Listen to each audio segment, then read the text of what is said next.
right now. Hey everyone, welcome to ThursdAI. We're about to get started, and for some reason or other, X thought that this space is going to happen in a week.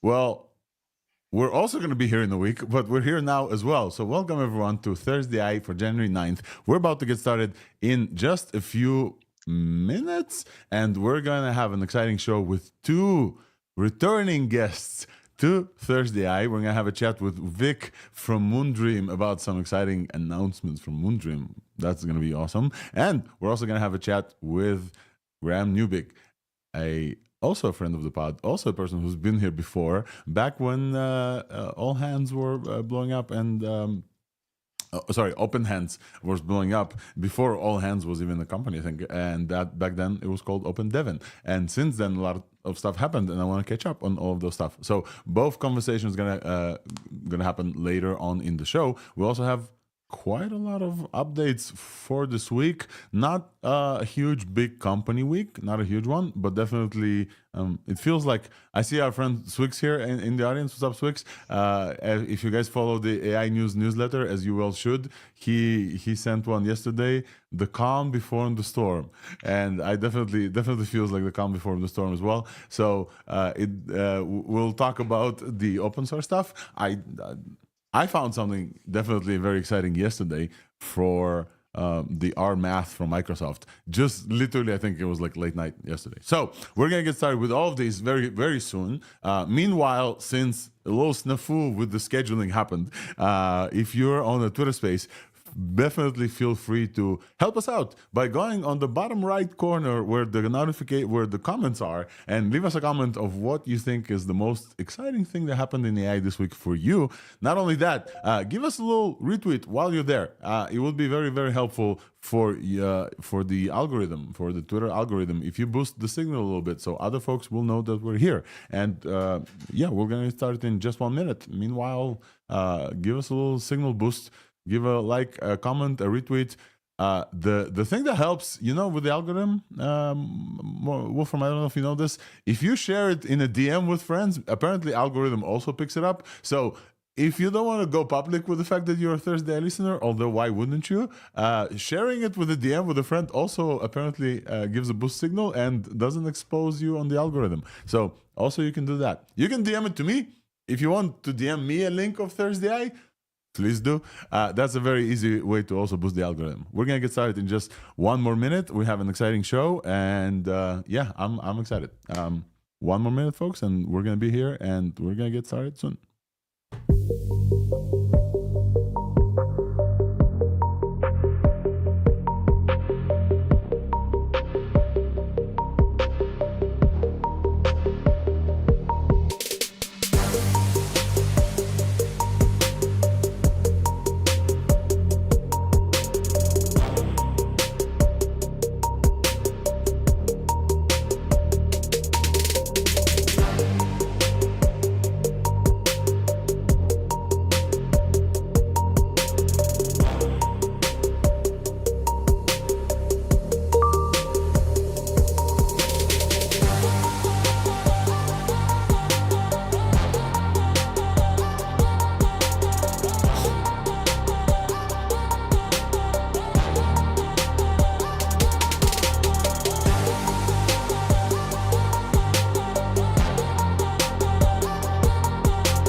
All right, this is our time. This is the time that we are saying hello officially. Welcome everyone. Welcome Wolfram. Hello, man. ThursdAI. Hello. How's your week so far? How's your week of exciting AI news? Yes, there was a bit of a quiet at the beginning of the year, but now it's ramping up again. I guess it's only starting even more like that. Yes, it feels like it's picking up a little bit, and it feels like folks are getting back to work second week. And yeah, I think that I agree with our friend Swix here. It's going to get very, like, the releases are going to come. Folks are getting back from their vacations. They're like finally dusting off some releases, and it feels like the next week is going to come. We're going to get started with the show. I think let's get started with the show, and then let's talk about what we had, because I think that I think maybe the biggest big thing here is NVIDIA's CES show, like biggest announcement. Nobody wanted to do announcements in time of CES, but there's quite a few like open source stuff as well. So meanwhile, I have we're everywhere. We're also live on video if you guys want to like join us and look at our faces. But also, I was told by Junaid here, Junaid, a friend of the pod for a long time, my also on Tinker. Which is, there's a lot of Tinker overlap with ThursdAI as well. So Junaid and I will host the Denver AI Tinker branch. Junaid told me yesterday that he doesn't watch the YouTube one. He listens on Twitter Spaces, and the reason why is because YouTube just like closes, and then the show stops for people. And he likes it on the background. So folks, there's multiple. We're a multimodal show, and so many people just like to listen, which is fine. But if you like to watch, we're also live on X on video and on YouTube everywhere. So let me just add this as a pin to the top of the space so you guys can see it as well. It's somewhere here. Yeah, I see it right here. So let me add this here so you guys will see, and then we're gonna have a few more guests as well. Right, let's start with the show. I think it's time. Where is our start with the show? Start with the show.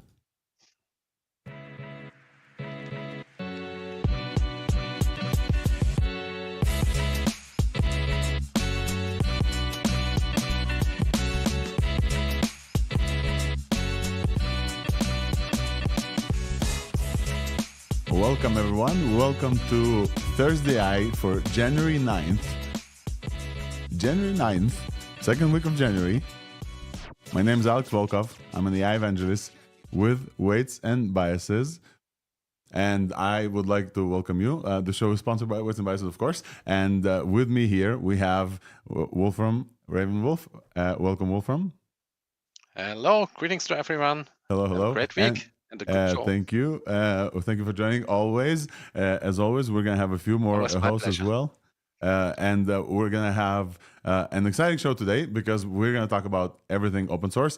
For those of you who are new, who are joining, we here week to week giving you up to date about everything that's new and exciting in the world of AI. So if you haven't caught up on anything this week, don't worry, we've got you. Our motto here is we stay up to date so you don't have to. And we've been doing this for close to 2 years now, and which is very exciting as well. Our focus is open source AI, big companies and APIs, a lot of voice and audio and video and different things, a lot of multimodality lately as well.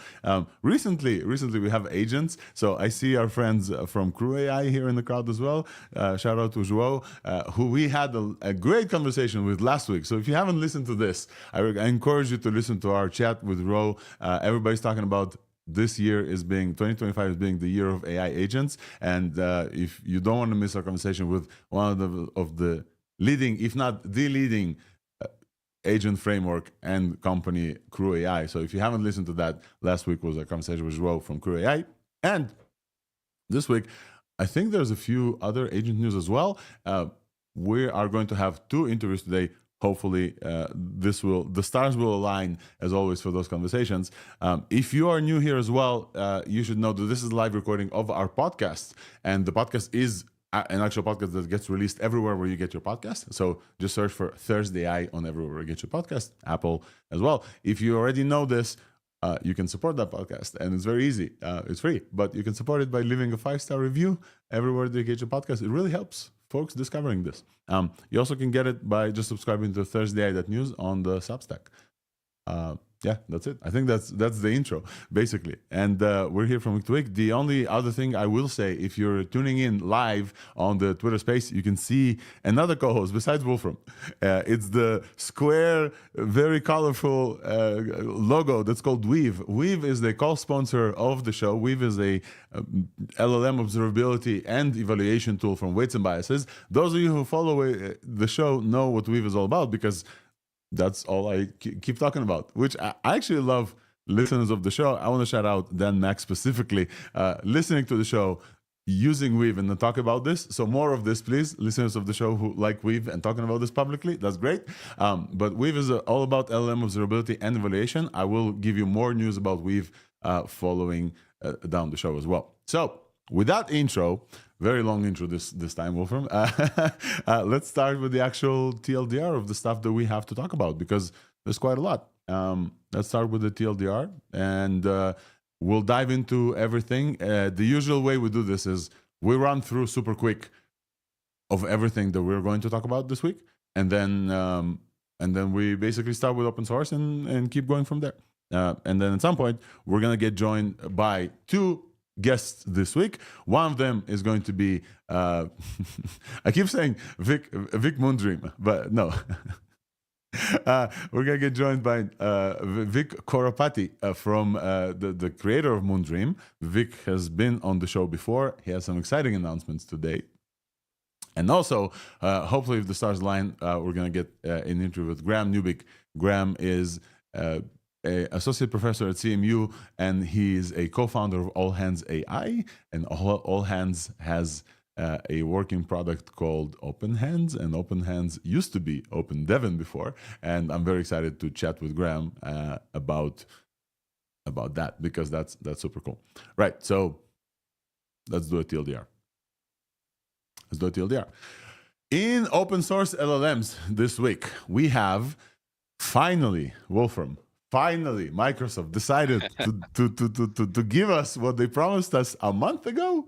I think we talked about 5.4 a month ago. Yeah. So that 5 got bootlegged. Yeah, yes. It's that feeling when you bootleg a DVD, like let's date ourselves a little bit. Which you purchased, of course. Yes, which you of course purchased, but then you have to send it to a friend, and you bootleg this, and finally you get the official one from the internet. You get it delivered to your house. 5.4 is finally here officially on Hugging Face from Microsoft. It's an MIT licensed family of models. I think it's family of models, or is it one model? A 5.4 14 billion parameter model. It's a great model. We're going to talk about all that it is. It's an MIT licensed model from Microsoft. Finally on Hugging Face. It was bootlegged by many people on Hugging Face as well, but now it's officially there. So we're going to chat about this as well. As always, we're going to cover the vibes for this model, in addition to just the kind of the announcements as well. One thing that I loved in the open source is, I don't know if this is an LLM. So we usually cover LLM in the open source LLM, but here I'm gonna focus on the open source more than the LLM part.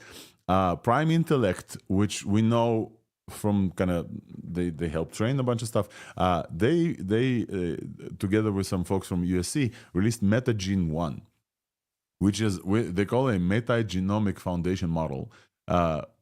Which is quite exciting as a concept. It's a foundation model to detect and help detect pandemic monitoring and pathogen detection. I really like this one. I really want to dive into this, because one of the cool things about AI is Transformer can do a lot, and this is one of those use cases that Transformers can do. There's that could have been helpful 2019, 2020.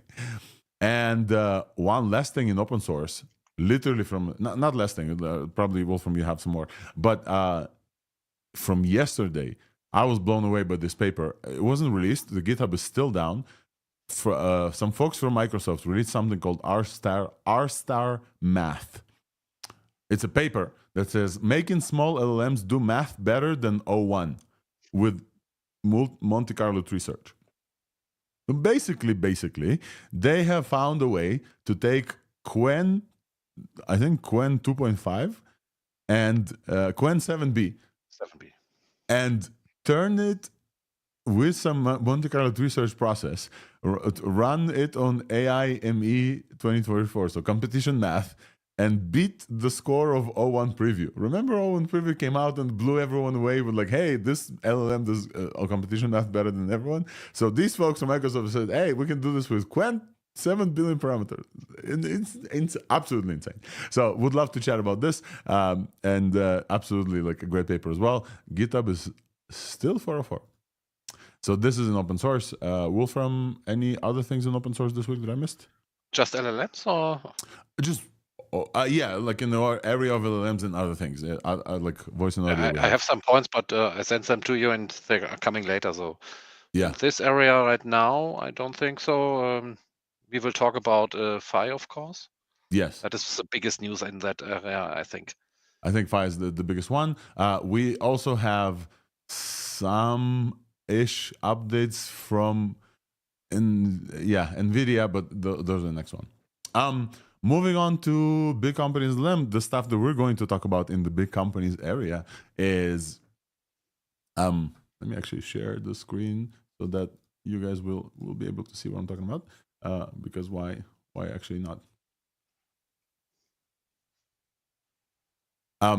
The blog post that everybody was talking about is Sam Altman's reflection, where he casually dropped like, hey, we confidently know how to build AGI now, so we're refocusing, and our next focus is ASI. Yes, Sam Altman reflected on other things in the blog post, like getting fired from his job on like a casual Friday. But one of the main things that he talked about is we are okay with AGI. We're confident that this year AI agents will join the workforce. Would love to chat about this. That was crazy. And then also multiple OpenAI people started just like openly talking about, just like seriousness of AI appending everything in the open. So definitely the switch feels like it's happening this year for OpenAI folks. It's definitely a thing.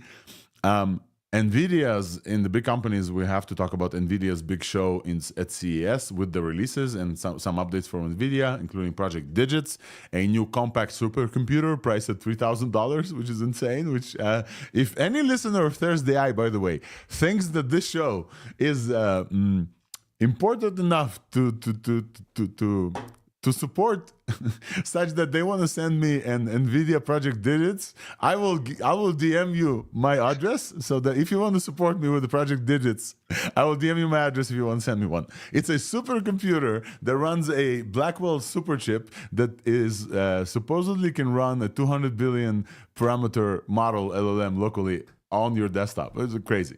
And I would take one too. Yeah, yes. One for me, one for Wolfram. Especially if I can run the assistant that they also showed. I know some found it cringe, but I think those are useful as well. Yeah, and they also announced that a Nemotron family of models is going to come at some point. We already had some Nemotron. I want to get down, like Wolfram, we have to discuss like what they actually announced there. Hopefully Nistan at some point will join us as well after we wakes up. And then also XAI, some announcements from XAI as well. Space Uncle Elon Musk was live gaming, where he said Grok 3 finished pre-training and is now in post-training, in fine-tuning. And also Grok releases a standalone iOS app and some other things.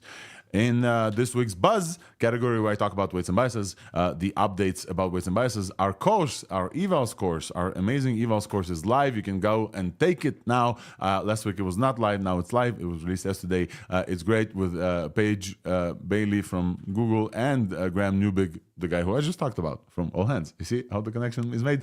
Is now live. It's great. And it talks about LLM evaluations. And also our two new events are actually next week, and we'll chat about those as well. And now the hot category that we want to talk about, vision and video category. NVIDIA did actually release some stuff in open source. NVIDIA released Cosmos, like two general things. They call them World Foundation models. They released them on Hugging Face and everything. It's kind of crazy what they released there.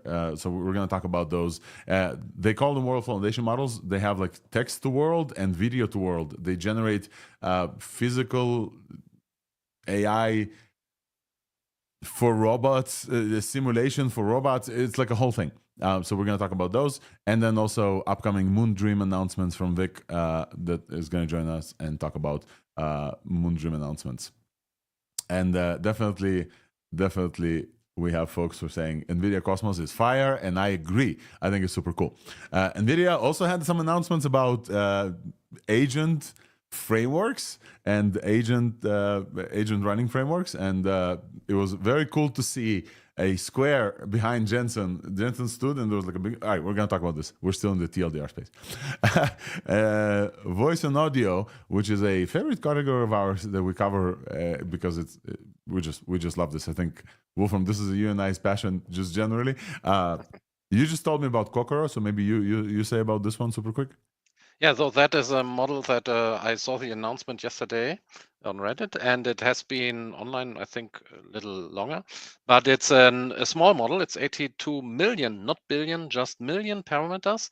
And on the TTS arena, it's on the first place and ahead of the models that were my personal favorites so far, XTTS V2, for example. And there's a demo online as well. We can share the link and we'll put it in the show notes.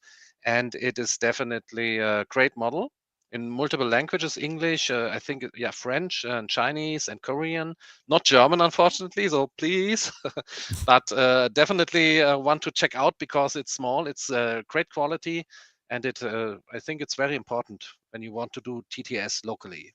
And hopefully we'll play some audio clip if the opportunity arises. Baidu has released Hello 3, which is a like generative portraits or animated portraits with lip sync as well. We've been talking about Halo a while. I think Wolfram, you're running Halo as well. Also some other friends of ours running Halo. It's pretty cool, and this one is supporting backgrounds, animated backgrounds as well. It's pretty dope actually. Baidu together with I think another university as well, and that's pretty cool. We're going to take a look at this. And then also ByteDance released latent sync lip syncing. It looks like a state-of-the-art lip syncing model. It looks super cool, honestly. So this is in, I actually don't know where to place this. This is like audio, video, it's somewhere in between. But the state-of-the-art lip syncing model, I believe it's also like very, very well like licensed as well. Like it's great to have a state-of-the-art lip sync model as well. And then I think last but not least, definitely not least, is AI art and diffusion. We got Stability coming back from wherever Stability went to after a while. That I don't know, I haven't heard about Stability in a while. Releasing SPAR 3D together with NVIDIA, which is a stable point-aware reconstruction of 3D objects. It's a handful, but SPAR 3D is a super cool thing. It's basically image to 3D. You upload an image, they reconstruct it into a point cloud, and then create a 3D mesh and a 3D shape, basically. And it looks kind of state-of-the-art. We talked about multiple of those as well. It's not perfect. None of them are perfect, but this one looks pretty cool, and it's fast as well. So we're going to take a look and chat about this. And I think that's pretty much it of the things that I wanted to cover. Yes, I think that's pretty much it. And now I think it's super cool. Let me see if I can invite a person here to the stage, because I think it's time for us to get started with open source. And let me play the open source opening. But I think I have a person from one of the things that we want to talk about. I see Ollie here. Ollie, if you want to join us, you're more than welcome to. I see one of the authors for the MetaGene foundation model in the audience. If you want to join and talk about MetaGene, I would love it if you help us and chat about this, because I found it super exciting. But I think it's time for us to talk about open source. Let's get it started.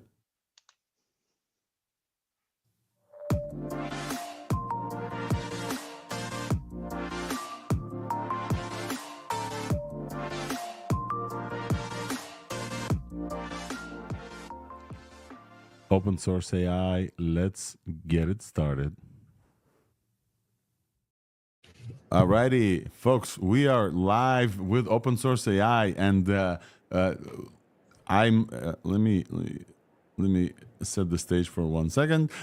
We are live with open source AI, and I think the first thing that I'm excited to talk about, as I just talked about, is this new thing that I haven't heard about before. And to talk about this on stage, we have one of the authors. So one of the things that, like, I think it started this week was MetaGene1, a metagenomic foundation model. And I was like, that's very interesting, because I haven't even heard about something like this. And to talk about this, I reached out to the author, and now he's here with us. So Ali, welcome to the stage. Would you be so kind to introduce yourself and what metagenomic means?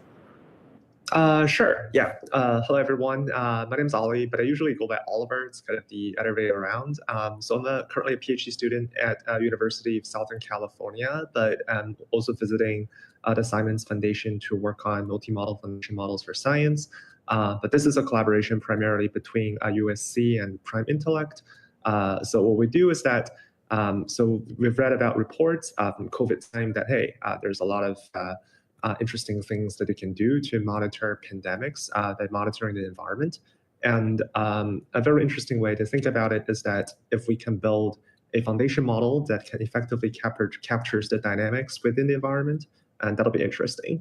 And so we did a little bit of research and find that maybe sourcing metagenomics from wastewater or like from a biome is one of the most accessible way to get a massive amount of data, which is, as we all know, fuel to train a good foundation model.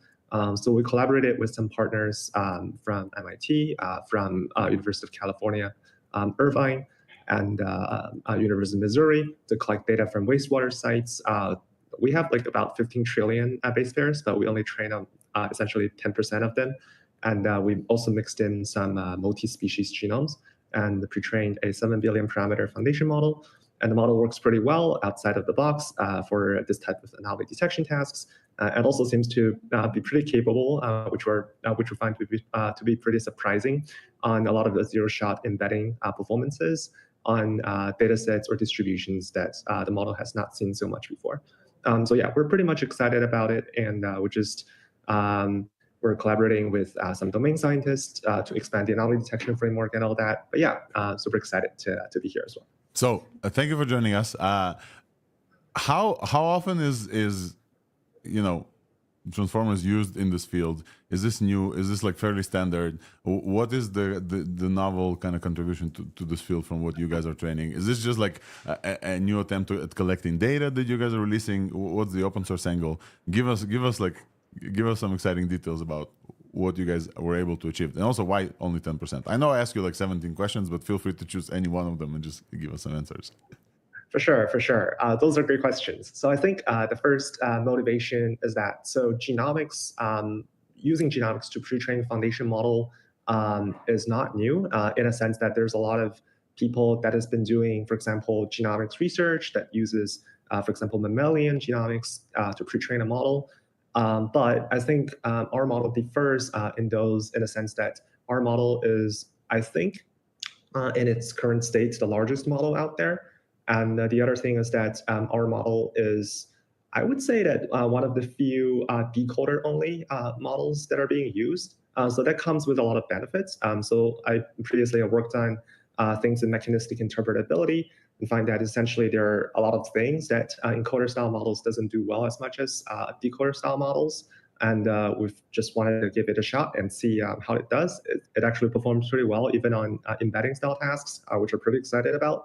And the other thing is that just because GVD-style models has been so popular, there's a lot of good infrastructure that accelerates inference, accelerates embedding. And this actually allows us to do benchmark, do testing, and do model serving in a way that's been pretty. It's actually a lot faster compared to some of the encoder-style models that are being scaled to the similar size.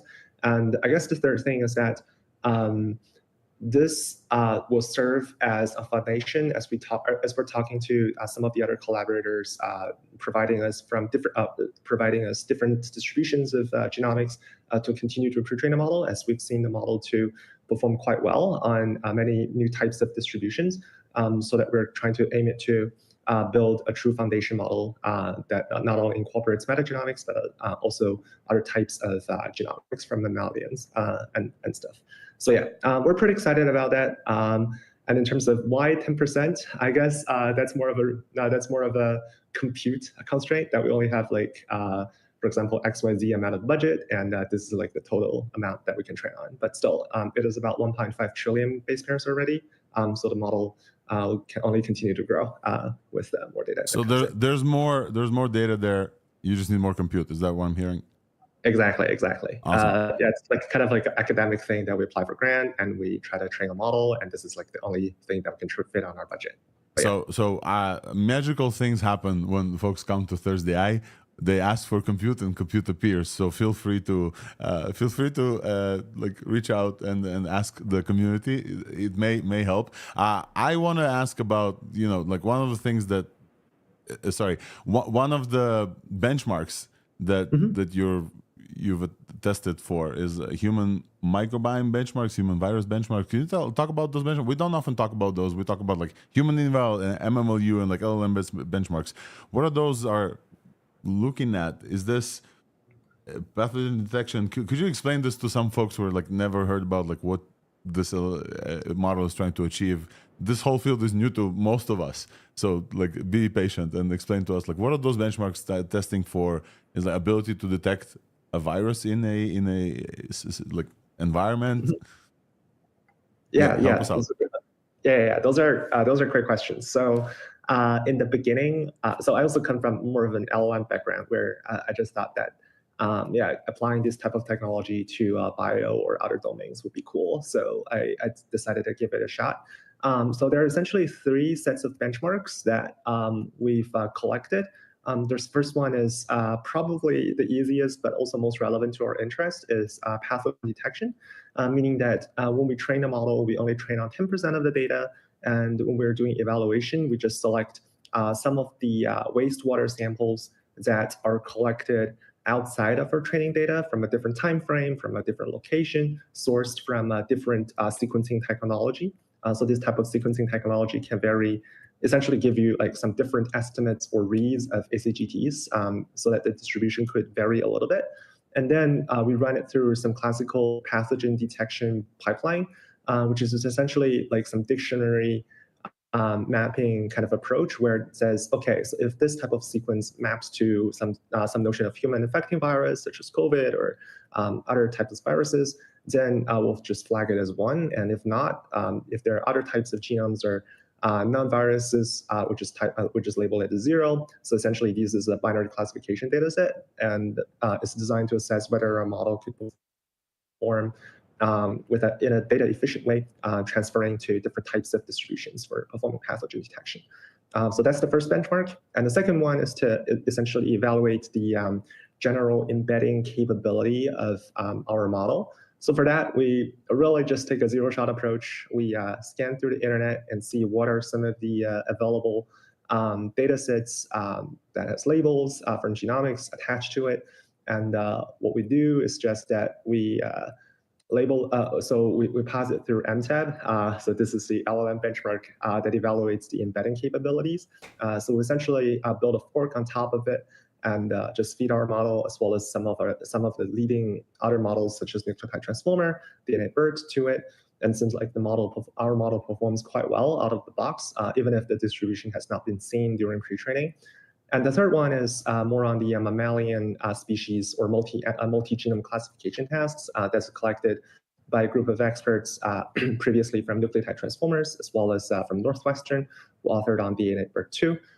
So this distribution is a little bit different from our pre-training distribution as well, because they're primarily long sequencing read, chunk short from mammalian genomics, such as human, mouse, transcription factor prediction, all those type of tasks. And so this is to see if our model can serve as a general foundation for genomics model. And it seems that our model can generalize quite well to this type of distribution that is slightly out of distribution from our pre-training data. And right now, as we're securing more compute, we're definitely going to be able to improve those performances as well as to find deeper applications in the bio domain as well. Awesome. So I got excited when you said MTB. Definitely MTB is something that we're familiar with. And I'm trying to see how generic like the embedding space generally is, because like you can embed pretty much everything. You get the concepts. Now you're talking about embedding like metagenomic space. You can embed DNA understandings. Like I'm trying to see like how that embedding. What exactly are you embedding? What you're searching through genomic space? I'm trying to understand that. Explain. Oh yeah. So it's pretty. So the scope that we put for our MTAB, we just call it Gene MTAB, is pretty broad in the sense that we have some virus classification, meaning that you have different, for example, several types of viruses. And for these, your goal is that we want to have a representation that we want to project your input sequence into, so that each of the virus should form its own cluster. So this would be like some notion of sentiment analysis or like news classification that, so, okay, this is sports news, this is politics, yada, yada, yada. And you have like this kind of binary detection kind of a thing to say that whether this is a virus at all. So this is like a binary classification, and also multi-species clustering. So this is actually similar to sentiment analysis as well. So I think this is like a very interesting thing that even if it's just a zero shot kind of a thing, the model still seems to perform quite reasonably out of the box. Yeah, that sounds super cool. The fact that it's also an embedding model sounds super cool. Oliver, thank you so much for joining us. We have to move on because we have a bunch of stuff. I just wanted to give you some time also because I found it like very interesting that not necessarily an LLM, but a new attempt, and also the fact that you guys released it in open source. And if folks want to help you get more compute, folks definitely should follow Oliver at Ollie Liu. Ollie Z Liu on Twitter, and Prime Intellect, also folks that we love and know that help train a bunch of models as well. Thank you for joining us. We're going to move on. Feel free to stick around with us. If you have other comments on some of the stuff we talk about, feel free to stick around with us. The next thing we need to talk about, folks, is Phi's 5.4 finally got released to the open source. Wolfram, we've been waiting for this. Oh yeah. Although we kind of know about this model already. We know about 5.4 because December 12th, I think it was the actual announcement. I actually took a look. In a while. Ages ago in AI time. Ages ago in the AI time. So like nothing else there. We want to say also, LDJ, welcome to the stage. How are you, man? What are we thinking about Phi? What are the vibes since then? Because like all of the testing has happened. So it's kind of interesting as a litmus test of the AI community's kind of excitement based on newness of an announcement versus evals or something, because nothing new was happened. The same model was released on Hugging Face. It was available in Azure before, throughout all this time. Not only that, the same model was available on Hugging Face since then. But the announcement, like, hey, 5.4 was just announced and was released, has happened. And now, again, people are talking about the vibes for 5.4. So it's very interesting that, like, the announcement like picked it up again. I will just say this. The fact that, and we're also here, we're also, like, part of this world, basically.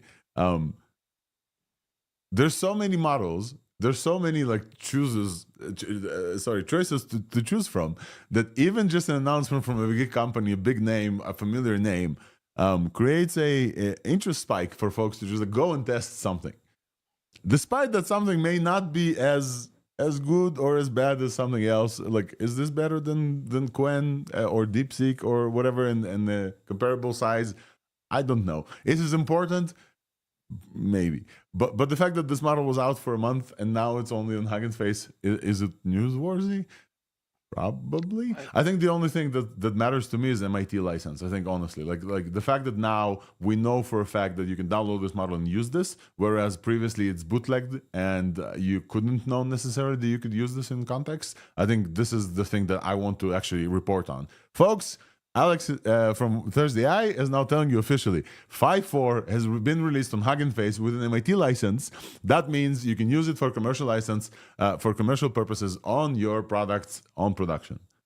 Before you had to go to Azure. That's the announcement that was new. Now, in terms of evals and in terms of, it's the same model. They didn't keep training this, right? Like we're not missing anything there. In terms of evals, it's the same model that we got a month ago. It's still. What is it? 80.4 on math and 80.6 on 84.8 in MMLU. It's still like 10% better than Phi 3. It beats Qwen 2.5 at 79. Yes. Wolfram, give us what are the folks saying in terms of vibes on this model? The thing with Phi models have always been that they were much better in benchmark than in actual use for many people. So usually you see amazing results in the benchmark, and then you use it personally. And I'm seeing the same because I have re-benchmarked it now that the official version is there, and it is amazing for that size. It is really doing well, and I've been using it, and they are getting better all the time.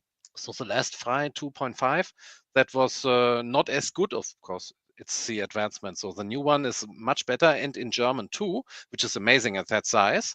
So I have seen some repetition issues that you usually see. I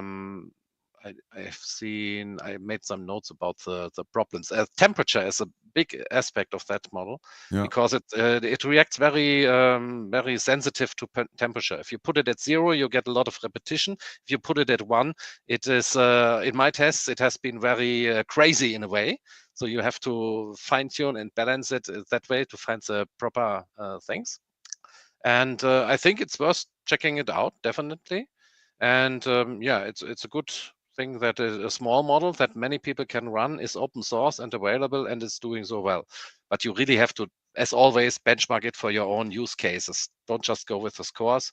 Check it out if it works for you. And I'm still in that process, so I can't say it's great or not, but I'm liking it. But I've never been a small model guy, I must say. So run the biggest model you can. That is my recommendation always. LDJ, what's your take on Phi from the vibes and generally yourself? Yeah, so to be honest, I haven't tested it that extensively lately myself, but I wanted to ask Wolfram though, how would you say it actually compares to? I know you said you haven't tested other small models, or like you're not a small model guy, but like how would you say it compares to the other small models in like the real world practical tests? Yeah, the thing is, I do test them, but they are usually below my threshold where I don't even report on them. So there have been recent releases of smaller models, and I did test them. I didn't put them on my chart because they were below the 50 score in my benchmarks that I was doing. I think it is one of the models you really have to check out and test. So it's a recommendation for me, if you will, because it is doing good in the benchmarks. And my personal vibe check, it was good as well. Not as good, of course, as the models I usually run, the big ones. So it has relatively it's good. And if you are going for a small model, check this one out. That is what I can say. If it helps you at all. The usual vibes from Phi models, as far as I remember, are that they're great on benchmarks, and then in real world scenarios they kind of fail for many people. That has been the meme about Phi models. Now it may have changed because if you guys remember the original Phi models, Phi 2 and then Phi 3, they were released as like small models, really small models. Calling a 14 billion parameter model a small, it's kind of like not in the area of small. Like this is 2 times the Mistral 7B, right? Like I know we're remembering Phi as a small model, but this is 2 times Mistral 7B. Like we're expecting this model to be like very good. Like right, like we're expecting this model to be very good, and the expectation is there, and I don't know. I'm expecting a lot. I want to focus on some other stuff that they talked about in the paper and in the model card and paper. They say we also know that while Phi 4 can function as a chatbot, it has been fine-tuned to maximize performance on a single turn queries as well. So that's also like one limitation. They added some limitations, some other limitations that they talked about as well. It has context length of 16,000 tokens. The training data is very interesting. The general training data for Phi models is textbooks is all you need. This is the main thing about Phi. The whole thing about Phi is textbooks is all you need. They started going very strong about very high quality. Jan was talking about this on ThursdAI for a long time. Very high quality synthetic data based on textbooks and achieving very high results in smaller models. We're no longer in the realm of smaller models, but they've been a long time very good models. and now they got to almost 10 trillion tokens training data size, and a lot of it is synthetic, if not most of it is synthetic. It's been trained off of GPT-4, I believe, as well. One thing that I noticed during this release as well, somebody asked them on Hugging Faces, are you releasing the base models? And they said no because of safety reasons. And I'm like, come on. Like it's like the whole point of fine tuning and open sourcing is that like folks would like the base model to then no, and we only got instruct versions of I, so we didn't get the base model as well. And yeah, Wolfram, you mentioned multilingual. I think they mentioned it's not intended for multilingual use specifically. Like they said like only 10%. Very well. Yeah. So it's really good, but you notice that the translations are literal, not Yeah. so most literal. And about the safety, I can only say that I did some censorship tests, and it has been really uncensored. I didn't see anything where the model would refuse what I've been testing, and so I don't know how the base model would be any worse than that. But it's their prerogative, of course. Yeah. Right. So it is a slow week in AI when we're talking about a model that was already released, re-released, and it's a big news. Right. Let's move on. One of the main things that in open source, that's almost open source. It's a paper, and it's about to be open sourced from Microsoft. I keep checking this GitHub link, and it's not working. It's called R-Star Math. It's a paper from some folks at Microsoft. I believe there were interns at Microsoft when they talked about this. It's a paper that talks about how to get small LLMs mastering math reasoning with self-evolved deep thinking. I found it super, super cool. Basically, these guys took a bunch of small models, such as 5.3 Mini, which is a very small model compared to this 14 billion parameter 5.4 one we just talked about. 5.3 Mini. They took Qwen 7B and Qwen 1.5B, and then used Monte Carlo tree search through space things. So basically, they added processing on top of this LLM, guided those small models, and then got them to think and get to a point where those models are doing math, the math benchmark, and the AIME benchmark, so competition math, AIME 2024, Olympiad bench, college math, and OmniMath, all of those tasks at incredible levels. When I say incredible, I mean like 90% at math, compared to like 15% before this process. Just for comparison, OpenAI's O1 preview does 85.5% at math. O1 mini for some reason does 90. I don't know why O1 preview does less than O1 mini. AIME, which is the competition math, Qwen 7B with this process of R-Star Math, with this like Monte Carlo research process, does 53% on the AIME competition. Finishes 53% of the, I believe it's 100 questions. Correct me if I'm wrong, folks, but I believe it's 100 questions. So it does 53% out of them. O1 Mini does 56% of them.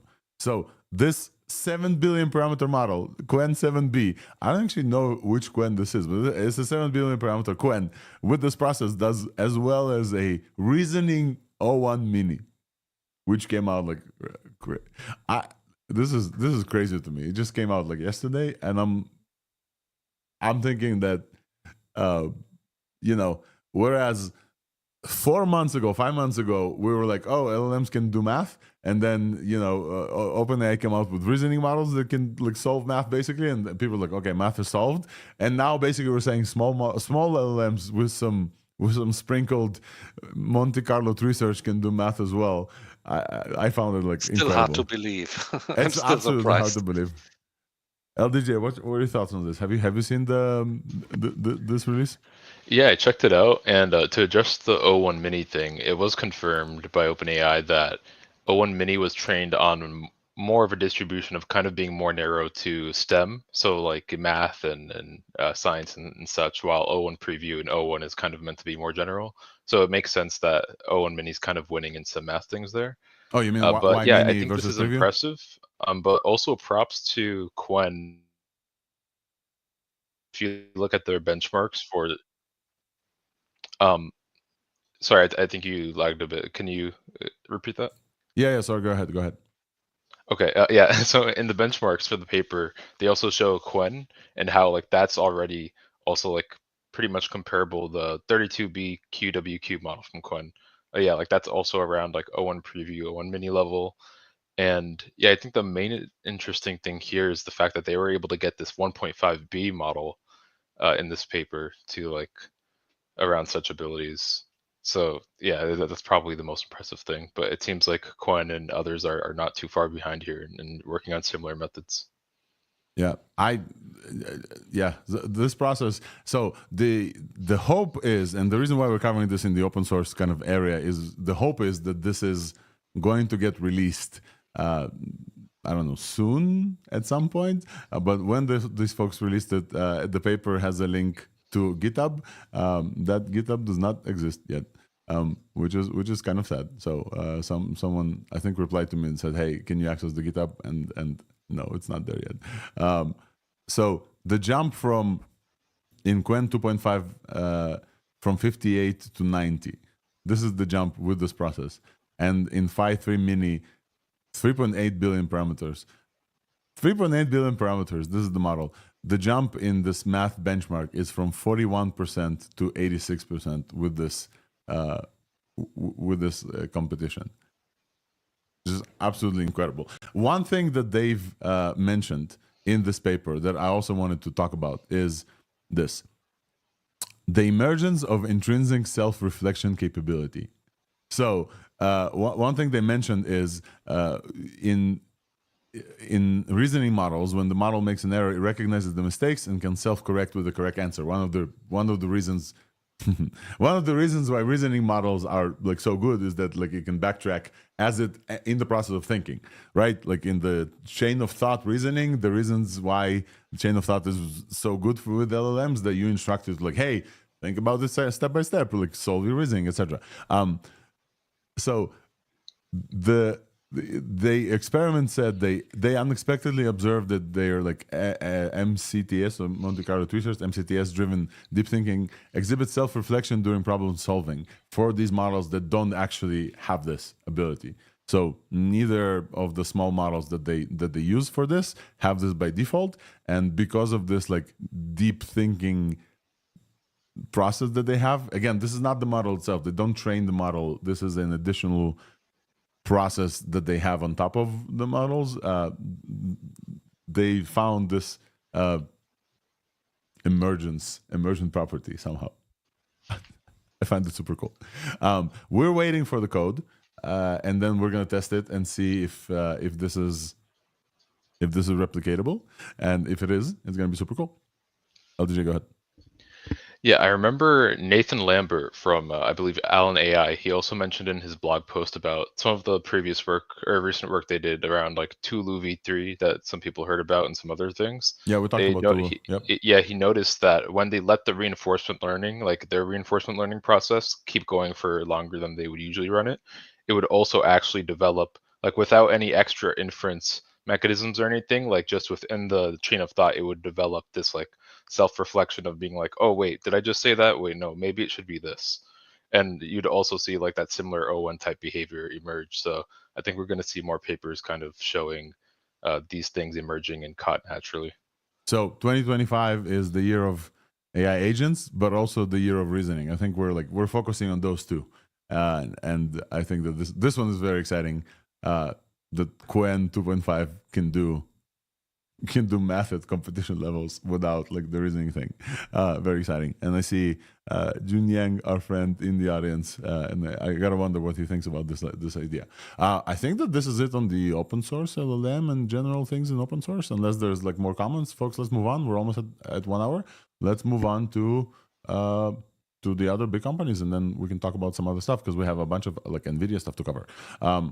Yeah, let's move on to other companies besides the fact that we're going to say hi to Nistan. Hey, Nistan, what's up? Welcome. Join us. And then we're moving Hey, on. everybody. I just want to say that also, I think it was Numina Math that was doing tool use with the Qwen 7B models, and they were getting pretty good on the math competition stuff. So, but yeah, it's going to be pretty interesting to to see that. I just thought it was pretty funny because it was an older one too. So because that means because they use the 1.5 model, so it would be interesting to see how it does with newer ones. You mean the R-star? I think they use 2.5. Yeah, 2.5 math.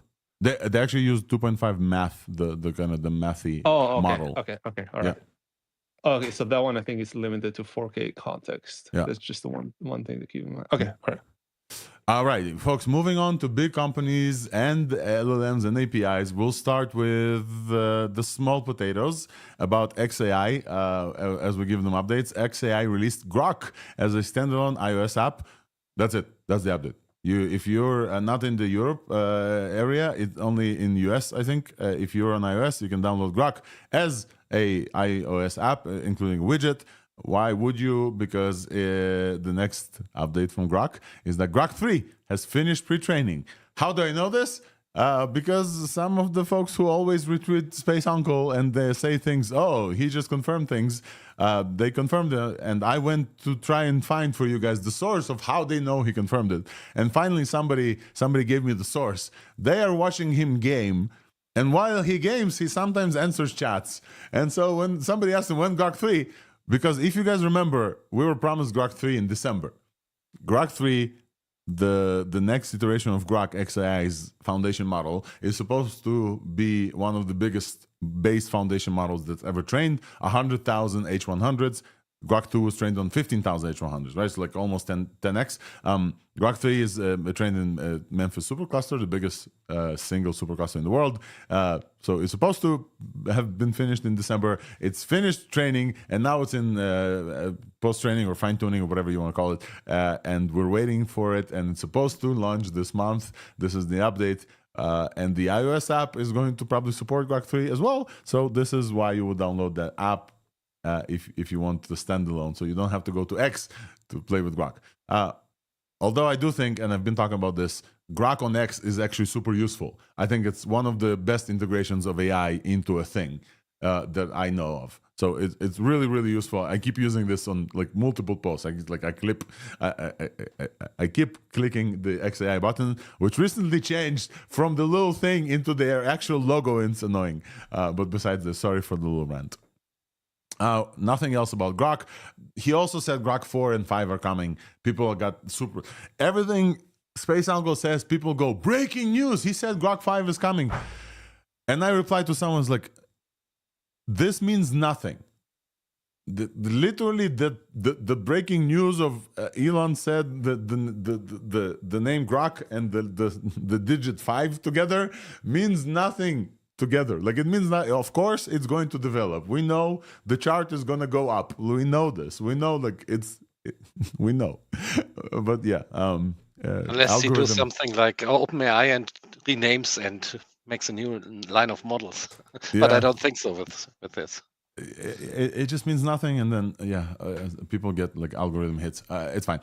Moving on from XAI, we are moving on to Sam Altman and the jolly good bunch at OpenAI, because Sam Altman released a blog which everybody liked and clapped and were very happy.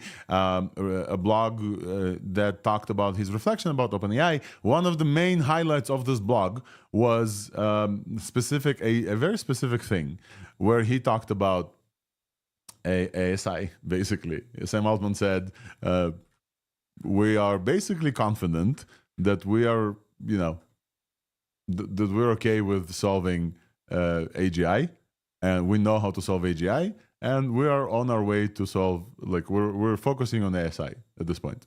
I think this is big. I think it's a huge statement that was like on the way of making the blog. Here's the actual quote. We are now confident that we know how to build AGI as we have traditionally understood it. We believe that in 2025, we may see the first agents join the workforce, quote unquote, join the workforce, and materially change the output of companies. We continue to believe that iterative put great tools in the hands of people, great blah, blah, blah, blah. Then he says, we're beginning to turn our aim beyond that to superintelligence in the true sense of the word. And superintelligence tools could massively accelerate scientific discovery and innovation well beyond what are capable or we're doing on our own. Thoughts, folks, on the super intelligent announcement from Sam Altman, the guy at the top of the leading labs? Yeah, I think this is Noam Brown had an interesting tweet the other day that was something along the lines of Sam gets a lot of hate for seeming like he's hyping things, but in reality his view is often what the median is of the big labs. And I feel like in this case, like that's probably true as well. Like I think this overall sentiment from things like O1 and O3, and then on top of that, you have the fact that you have like these 10x GPT-4 and 100x of GPT-4 clusters being expected to be built in the next 12, 18 months or so. And all of these things culminating together, I think the kind of somewhat median view amongst the labs probably is this sentiment of, okay, we're pretty confident we can get to that AGI goalpost, and now it's a matter of kind of, okay, what is the most optimal way we can get to ASI? And I think when he says that part of the blog post that you read that mentions AGI in the traditional sense of what we've talked about, I happen to have that traditional sense of their definition of AGI pulled up here. Do you want me to? Yes. It's like a short definition. Okay. Give us.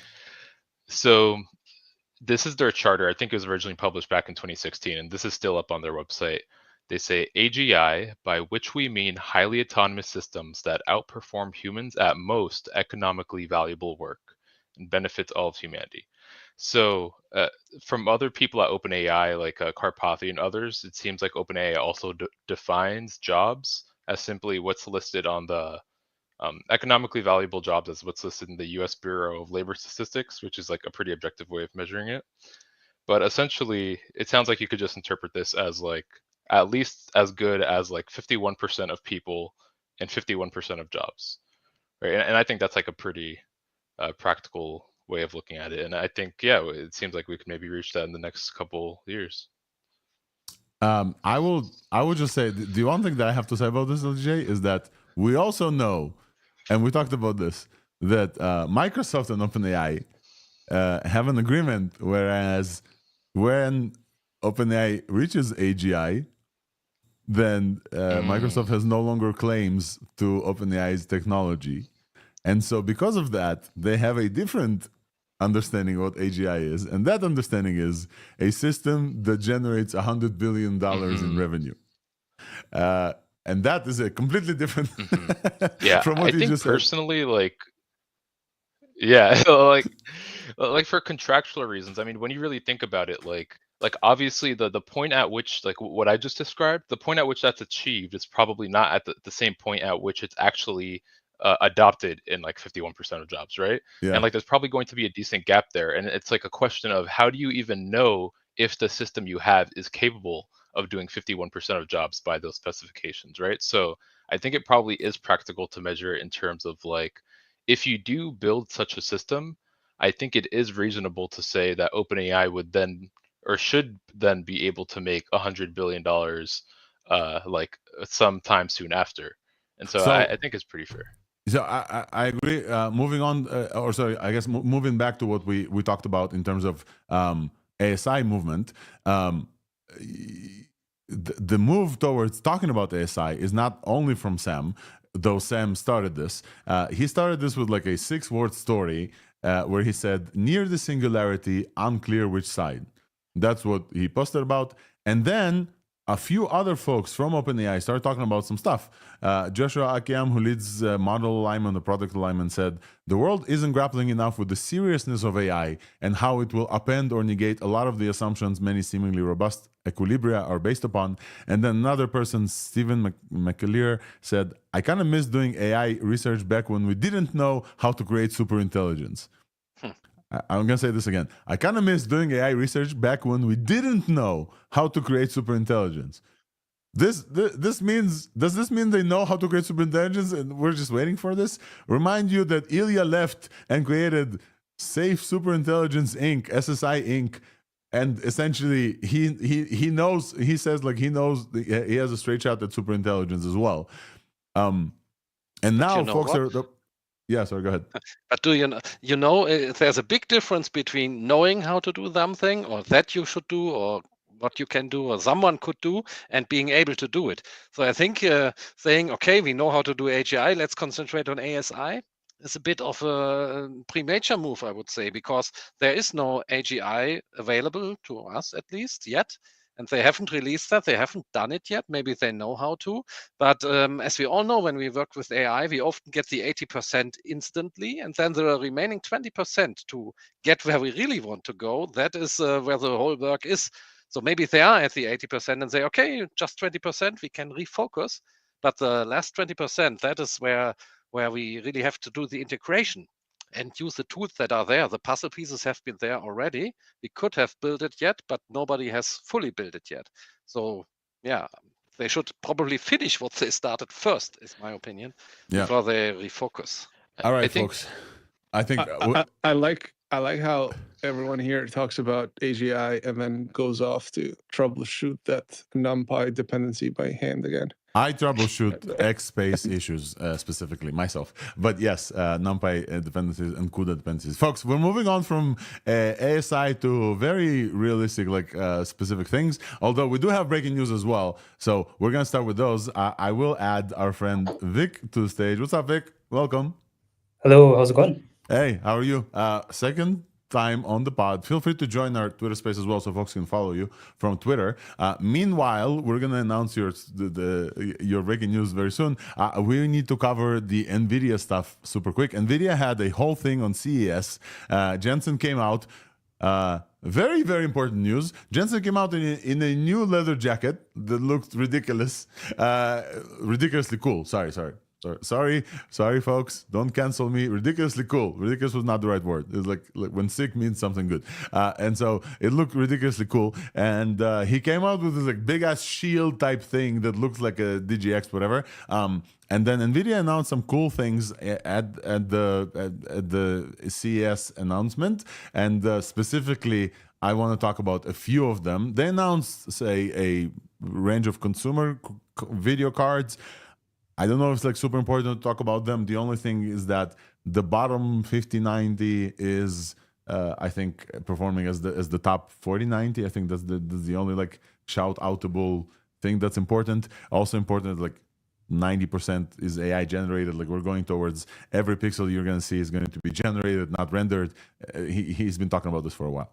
The thing that I want to talk about is Project Digits.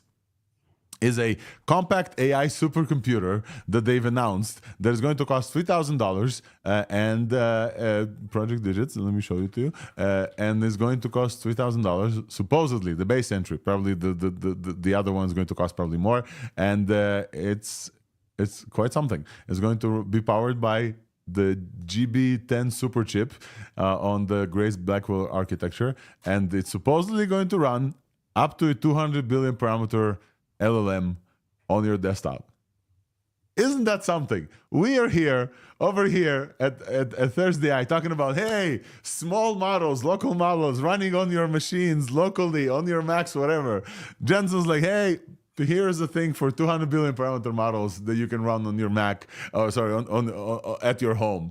And we're like, well, small models though. And like, no, 200 billion parameter models. Not only that, if you buy two of them, you can run Llama 405B.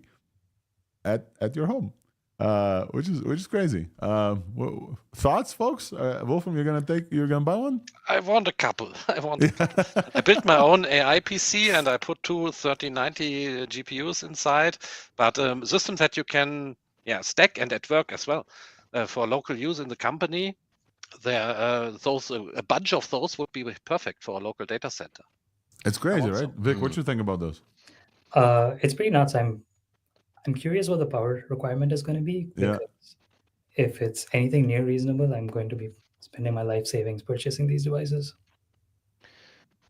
Yeah, I looked at the comparison to the Mac Mini and Mac Studio, and I tried to see like what is the minimum price that you can get like a Mac with that amount of unified memory, and it's about $4,500 you'd have to pay for Mac Studio to get at least 128 gigabytes, even with like the lowest configuration.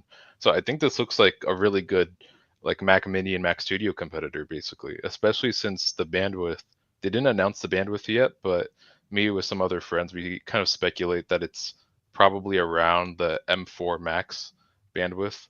So it's comparable to that while probably being significantly more flops in terms of actual, floating point operations per second it can do. So it looks really good. Yep. 1 petaflop of AI compute is what they promise. I'm not sure what this necessarily means. 128 gigabytes of like memory. Yep, this seems like a good thing. We'll see the responses and how much power it uses. Nistan, go ahead. Keep in mind that it's not VRAM. It's just like regular DDR5 memory, so it's going to be really slow on that. And you can't escape the watts. So if it's only going to be maximum 75 watts, there's only so much power that you can get out of that.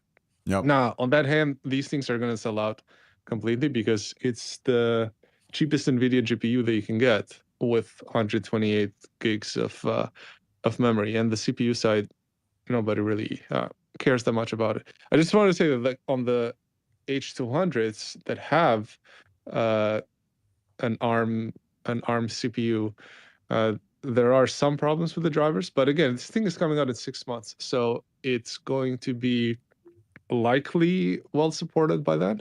So I don't think that's going to be so much of an issue. But basically, Apple now finally has a competitor. The only other cheap option that you could do was to get the Mac Mini, which only can have up to 64 gigs of RAM. But these things are going to sell out. That's either way. Pretty sure immediately. The other thing that Jensen announced that's like as pertain to us and AI stuff, besides Cosmos that we're going to talk about later, is Llama Nemotron language foundation models. NVIDIA Llama Nemotron language foundation models. That's a mouthful. NLNLFM. Those are open models optimized by NVIDIA, basically fine-tunes of Llama that they're going to release. They have released before, but those are not them. Those are like new ones, apparently. They're going to release Llama Nemotron Nano, fast one, Llama Nemotron Super, with balanced compute efficiency, Llama Nemotron Ultra, highest accuracy model for data center scale applications. They have announced them, although we did have Nemotron before. They're going to be powered by NVIDIA Nemo as well in their data centers. No release date announcement, besides the fact that developers can also use those as part of their AI workflow and agents workflow, which was also announced together with Crew AI and LangChain and Llama Index and Weights and Biases Weave. By the way, we're there up there behind Jensen, which is super, super cool. And they also announced this in their blog release as well, which was, I found that amazing that we're up there with those like incredible folks. All those 3 models, we're waiting for those evals. So no evals yet, no release date yet. They did say they're going to be open models. So that's the only thing we know. Besides this, nothing. Crickets. So they did release some open models. We're going to talk about them afterwards in the vision and video category. I expect a lot of those because the ones we had were very good for small models. They were really amazing, much better than Phi and the others. And they collaborated with Mistral for the releases. And so I really look forward to them. And I think they will be important. Just my gut feeling, but... Yeah. Nemotron back then, we talked about distillation and pruning together. They had some very innovative ways to make those models screaming fast and small as well, and combine distillation and pruning techniques. So we're looking forward for those models. They added some stuff on the right, where #1 model on MTB benchmarks as well. Not quite sure what's going on with that, but we'll see. Right, folks. I think we now have breaking news, and let's. I've been waiting. Let's go to breaking news. AI breaking news coming at you only on ThursdAI. I love breaking news. You guys know I love breaking news. Folks, we now have breaking news. A new Moondream has come out, and we haven't talked about Moondream in a minute. So in order to tell you about Moondream, we have the person who brings you the breaking news. What's up, Vic? Welcome. Feel free to introduce yourself to the folks who don't know who you are. You haven't been here for a minute, and then tell us about the breaking news. Cool. Hello, everyone. Or just mute yourself on the X. I'm gonna put this like outside. Alrighty. I couldn't figure out how to do it, so yes. No worries. Um, Welcome, Vic. Tell us about yeah, the breaking hello. news. Hello, everyone. Yeah, my name is Vic. I've been working on small-scale vision models for about a year now. We have a model called Moondream that we published. We just put out a new version today that we're pretty excited about. Yeah, thank you. How small? Moondream is a small-scale vision language model. We have two sizes, a 2 billion parameter version and a 0.5 billion parameter version that we released last month. So tiny, like edge device small. Yep. Should run on like Arduino scale devices is where we're trying to get to. So yeah, we released a new version of our 2 billion parameter model today. It has a couple of exciting new features. We've had support for a couple of new output modalities, allowing the model to detect objects or points in images in our API for a while. This is the first release where you can now do that locally. You can download it and have it point at things or detect objects. There's also a couple of other interesting features that we've added to this version of the model. It allows you to do structured output generation, which is very important for developers who are trying to build vision applications. So you can say, hey, output, answer this question, but give me JSON that is a list of dictionaries with keys X and Y. That makes it very easy for you to parse the responses from the language model. You can also do XML and Markdown if anyone's interested in that sort of thing. Another interesting thing with this release is our text understanding performance has gone up significantly. It was a bit of a struggle. For the last 3 months, I was fighting with text detection because when we added object detection, it hurt our text reading performance a bunch. So it took a while to figure out how to sort that out. But yeah, that's update. Do you guys That's super cool. Apache 2 license, correct? Yes, sir. That's incredible. Vic, folks who may remember you because you've been on the show before when Moondream just generally came out and you came and it was incredible. Back then, it was just you playing around with Moondream as I believe, just like as an open source. Since then, Moondream became like a whole thing. Could you talk to us a little bit about like that journey so far? Because I found this incredible, just like following you from playing around to like having a whole. Tell us like what Moondream is now. Like it's been an interesting journey. So at the start, I was trying to build diffusion models, and existing captioning models were a little frustrating. So I was like, oh, let me just go try to do my own and see how hard it is. So that was the first Moondream release. It was small because I trained it on a couple of 3090s I had at home. And when I posted it on Twitter, it blew up for a reason different than what I was expecting. I was like, this is kind of a shitty model. But maybe someone will find it interesting, or maybe someone will give me a job. So posted it online, and a bunch of people are like, hey, it's interesting because it's small, because there's a bunch of applications I wasn't able to do with big vision models that I'm now able to do, like process video or run it on edge devices.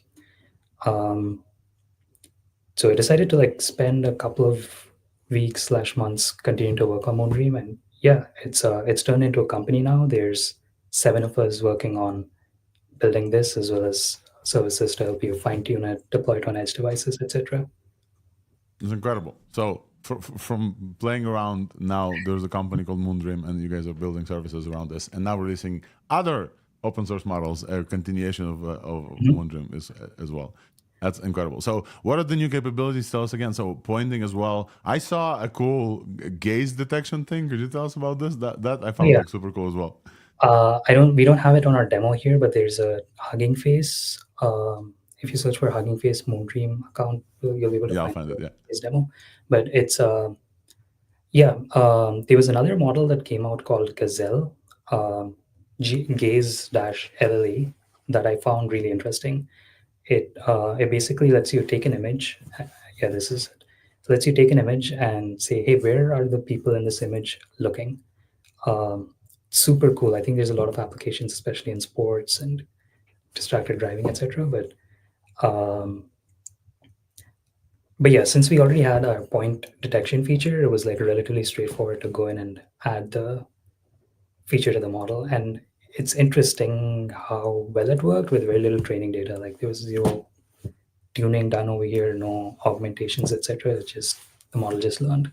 You're just seeing an interesting example of generalization too. Like it was trained on zero anime gaze detection images, but because it's a general purpose VLM, we're able to see some degree of generalization here. And people have also noticed like it can see where their pets are looking and all sorts of other interesting things. So just to understand, so first of all, folks who are listening, we're looking at a video of gaze detection. This is just like a frame by frame gaze detection that Correct. you did and stamped into a video, right? So it's not a video model. We're talking about a vision model specifically. How is what's happening behind the scenes? Because the vision model, you're also outputting the dot because you have that capability because you can. Yeah, so there's this is actually a couple of, for each frame, we actually do a couple of different calls to Moondream. We first detect all the faces in the frame, we get those bounding boxes. Then to detect where each face is looking, we take a random point inside that box. I think we actually take the center and prompt the model again, like, hey, where is the person at this location looking? And the model outputs a point. And we do that in a loop for all the faces and draw it back on that frame. So yeah, as you said, it's operating on a frame by frame basis. There's a lot we could do with introducing some sort of temporal consistency over here where the model can see a couple of previous frames while it's doing prediction. But the general effect is super cool. For folks who have no idea what like we're talking about, I'm going to add this to the space as well. So please take a look as well. I don't know, something about this feels a little bit creepy, but in a very, very good way. And the fact that it's a very small model that does this, I just want to understand, like, those capabilities were not part of the small vision model.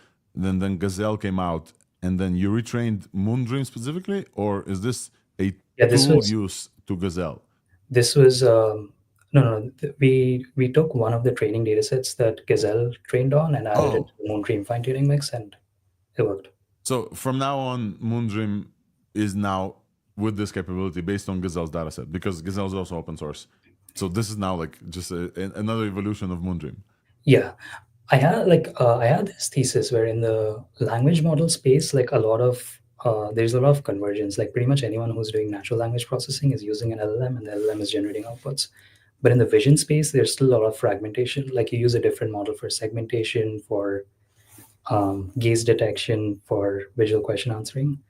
And one of the things we're trying to do with Moondream is to try to get to some sort of convergence where you don't have to worry about 15 different models if you have a vision task that you need to perform, whether it's object detection or segmentation or anything else that's useful. We believe that a single model should be able to tackle all of that. That's incredible. What are some of the folks, you said you guys are also doing like services and fine tuning. What are some of the folks using it for? You mentioned like multiple things for gaze detection, like, I don't know, detect distracting drivings in real time as well. Because it's a small model, can run on edge devices. What are some folks are using Moondream for specifically? Because we know every major lab now has a vision. Like when we talked, I don't quite remember. I should go and test this and be a better host and prepare and remember the date when you joined last. But when we talked, multimodal just like started to be everywhere, right? So like we had vision models separately, and now every LLM has basically multimodal capabilities. And still there's a place for small like models specifically. And you came to it from the other side. Now you're saying you have language capabilities that are better now. Still there's a place for small vision models. Could you talk about some use cases specific for this versus like running an API to OpenAI with vision? Yeah, most of our customers are either cost constrained, like they want to process video, and so it will get really, really expensive to send this to the cloud. There's people who have privacy concerns and therefore do not want their videos to leave their premises.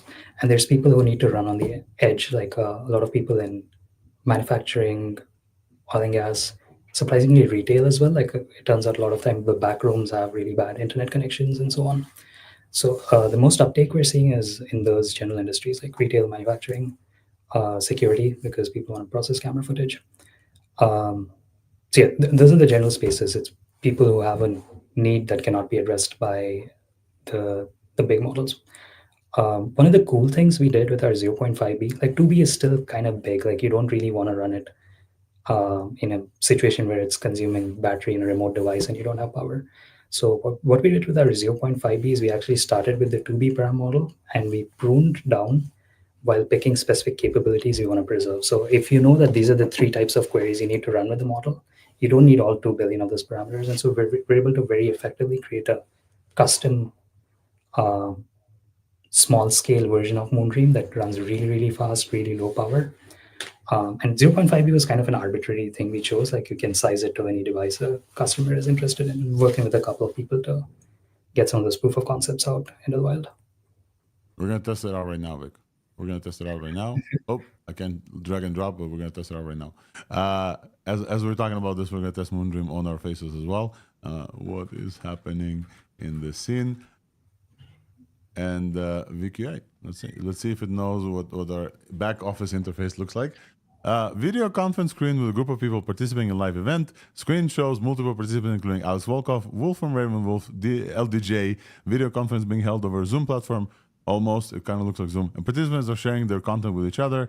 Several photos displayed on the screen because we're sharing a screen as well, likely related to the ongoing event. It's really funny because it's self-referential because we're showing Moondream to Moondream as well here. Vic, thank you so much for joining us. Anything else that we forgot to mention or ask you about Moondream that you want to mention or shout out to the team or anything else that you want to talk about? I think we about covered it. Thanks for having me on again, by the way. It was Jan of last year, so it's January. been Yes, it's been a year. Yes.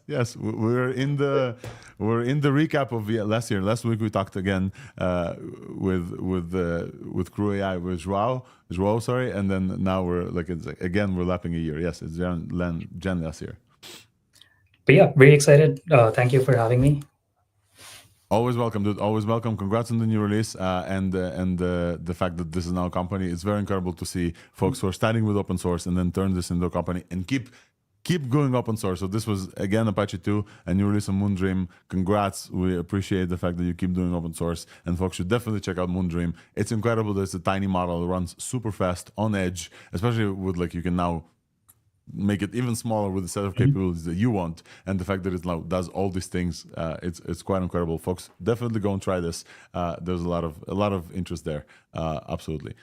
With that, I think we're moving on because there's a bunch of other stuff. We're moving on. Thank you, Vic. And folks, I think it's time after an hour and a half to tell you that we'll do a little reset of the space. That this show is called ThursdAI, and it's sponsored by Weights and Biases, at which I am an AI evangelist here. And to tell you all about Weights and Biases, I have a corner here that's called This Week's Buzz. This Week's Buzz is all about this Weights and Biases. And in this corner, I tried to get us a cool guest to talk about the course that we just launched, but the fate did not work. So maybe next week we're gonna get you a cool guest to talk about this, which is fine. It happens. However, I will just tell you about this. I will just tell you about what I learned because I think that this is the most genuine thing that can happen. So let me start with this week's buzz, and I will tell you about my upcoming trip to Seattle. Let's start with this week's buzz, and I'll let my co-host go take a break for a second.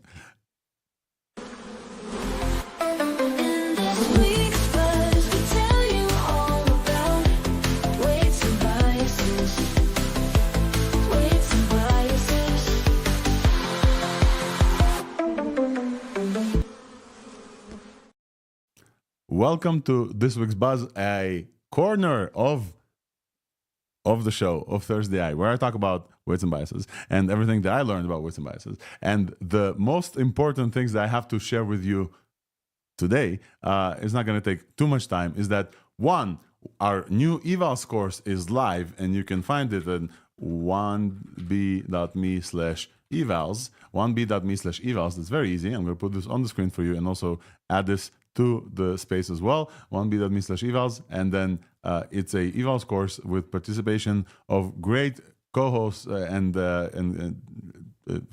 Paige Bailey from Google and Graham Newbig from All Hands, which is a company that runs OpenHands, which is previously OpenDevin, which is a AI agent framework that tries to go and do what Devin does, but openly for you and using open models, and super cool. So hopefully we'll get Graham come back to the show. Graham was on the show talking about OpenDevin also a year ago, which is super cool. That course is free for you to try and teach you all about LLM evaluations. If you are not the course taking personality, which is fine, I understand. It's only an hour course, by the way. It's super quick. But you're in San Francisco this weekend, you can join me and other Weights and Biases folks, including the CEO of Weights and Biases and some other folks. He may join as well. We have a sprint that we're running where you can come and we together with you will build you evaluations for your own startup. That's super cool. I'm going to add this to the show notes as well. You can join us at our office on Saturday, and we will together with you kind of like help you build out evaluations for your course. As you understand, we're all about evaluations. Now, the thing that I wanted to tell you about, that on Monday, me together with ThursdAI, which, you know, I love Thinkers. I, together with Junaid, I help Junaid actually run the Denver Thinkers branch, but there's Thinkers all over the map. Shout out to Joe from Thinkers. I'm going to Seattle to, with the support of Thinkers, run a workshop on LLM evaluations. And here's what I want to show you. I want to show you my preparations for the workshop. I'm not done yet. I'm almost done. I want to show you this. I prepared this little explanation of LLM evaluations. And basically, this is the culmination of the workshop. I want to share with you. So obviously, we have the tool. The tool is called Weave, LLM observability and evaluation, starting with one line of code. Yes, you know about Weave if you listen to the show. I want to tell you that during the workshop building, I kind of downsized the explanation of why would you run evaluations, why it's very important, into two main pillars of what I'm explaining. And I want to show them to you super quick because I found them very helpful and distilled, and I want to distill and send this knowledge down to you. And this is what I'm going to teach in the workshop, and I wanted to deliver this to you as well. And then if this interests you to come to the workshop, fine. If this interests you enough to say, hey, Alex, why don't you do this workshop online? Let me know. I'll do this online as well if you want to join as well. Basically, building robust LLM apps with observability and evaluations in 2 minutes. Number one, you have to keep looking at your data. I think this is like Hamel Hussein and Eugene and all those folks who talk about LLM evaluations. They keep hammering on this post. You have to look at your data all the time. If you don't look at your data, you don't know what's going on. For this, you have to trace all your LLM interactions. You know, we help you do this with Weave, very easy. You have to understand what works and what doesn't work when your LLM app is in production, where your agent runs in production, where your RAG app that runs in production. You have to understand what your users are seeing, and you have to be able to randomly spot check what works and what doesn't. And then for that, you need to collect feedback and annotate. So collect feedback from your users. There's a reason why there's a thumbs up and thumbs down on every chat application, ChatGPT, Google, wherever you go, there's a thumbs up, thumbs down, and collect feedback. If you're not leaving those, by the way, be a good citizen of the LLM world and leave those. But if you are leaving those, good for you. If you're a developer, you should have those on your app. It's very important for you to collect feedback. Some users will leave those for you, and this will be the most important traces that you will have. The reasons for this is because after you collect 10,000, 100,000 lines of traces, those will all look the same. The most important ones are the ones that your users will tell you, this is good, this is bad. Those will be the ones that you will care for. After you know what works, what doesn't, you need to compile a data set of things that work for you and things that don't work for you. Why do you need this data set? This is the most important thing for your LLM in production. This data set will be what you're evaluating for. You know, we talk about LLM evaluations in the broad sense. Wolfram, Ravenwool here, and all other people, we talk about LLM models that come out all the time. Human eval, MMLU, all those. They mean squat for your LLM application, for your business, because they're generic, they're broad. They don't mean shit, sorry for swearing, about your LLM application, because yours is very specific to your business. You have unique business needs for your application, for your business. Your data set is unique to you. You need to run evaluations for your data set. Your data sets in your business are unique and specific to you. You need to compile those from real applications of users and annotated by your users and you in production. So you need to collect feedback. You need to collect them in datasets. That's step number one. Look at your data, compile datasets. Then step number two, you need to continuously evaluate on those datasets based on whatever prompts you have in production. You need to always make sure that what works, and what doesn't, you keep iterating until it works. There's three methods of grading those evaluations. There's the programmatic way. You basically run some tests like unit tests. There's the human in loop way. You hire some people, or you yourself as a developer, or if you have a big company, you go to scale.ai and pay them millions of dollars to hire people out of Ghana or whatever they hire people out of from. And there's LLM as a judge. LLMs are great at grading other LLMs. It's crazy, but they are great at this. You can even get the smaller LLMs.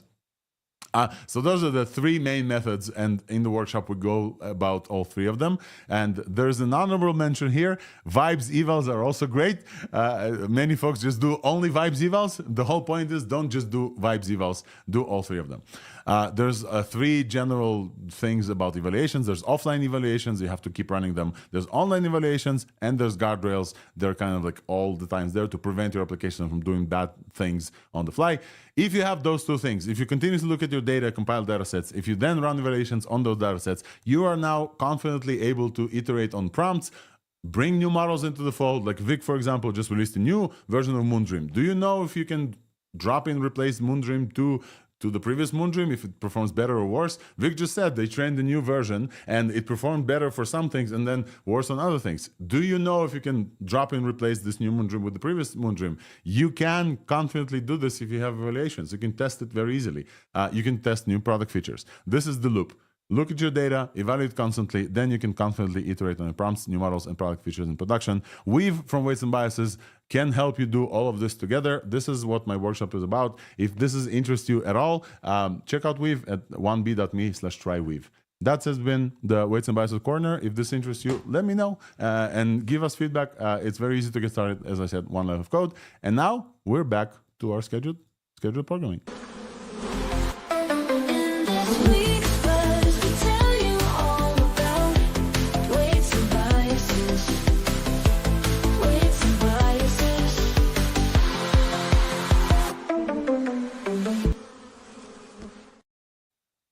Right, and we're back, and we have some time to talk about some other stuff, and we haven't talked about the video and vision category. We have a bunch of things as well. Hopefully, there's no breaking news that I haven't seen. Nobody tell me there's breaking news, please. Let's talk about voice and audio and vision video. Let's start with vision and video. I think that oh no, there's one thing. Folks has been in my replies about Phi and how I was wrong. I think I saw some folks, Ivan, and I want to see those folks. Let me put up the actual replies here. 1 second, please. Let me make sure that I'm putting up the right screen. Folks have been trying to fine-tune Phi. I already say that it's a great model. So I just want to shout out that like we're listening to the community as we go along, and when folks say that this is good, we need to highlight what's good and what's not. I just want to make sure that I'm looking at the right, where is this? Ivan posted that it's already, oh yeah. Memo is saying fine-tuning Phi seems to be working incredibly well. Memo Sparkfield, and then it's incredibly smart. And Ivan Fioravanti, I can't pronounce his name. Do you guys know how to pronounce Ivan's last name? Ivan, sorry, you should come up and tell us what your name is pronounced as. Like, he says, at least let Phi focus on a specific scenario. Model is really amazing. So we need to shout out community's feedback when it comes through.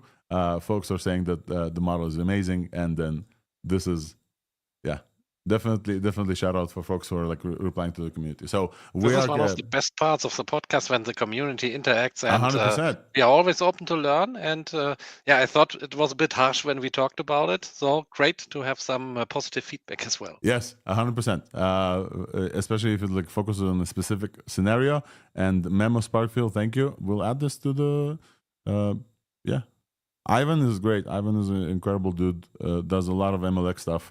So we're going to add this to the show notes. I'm going to show you that folks are using Phi and fine-tuning Phi right now, and it's actually having a good experiences with this. second attempt in running the Look Smart saying 80% will be achieved. Yeah, so Ivan is running the MLX fine tuning on his Mac right now. Italian vine classification. Oh, that's cool. I would just say Ivan probably needs weights and biases there, but okay. All right, we're moving to Cosmos.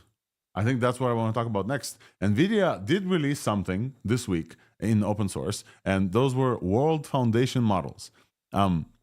It was kind of crazy to see, and I want to try to dive in there as well. We need to try and understand together. I only had like a brief time to like try to figure out what they actually released. They released two types of models, each one with two families of models: text to world and video to world. Text to world generates. It's a.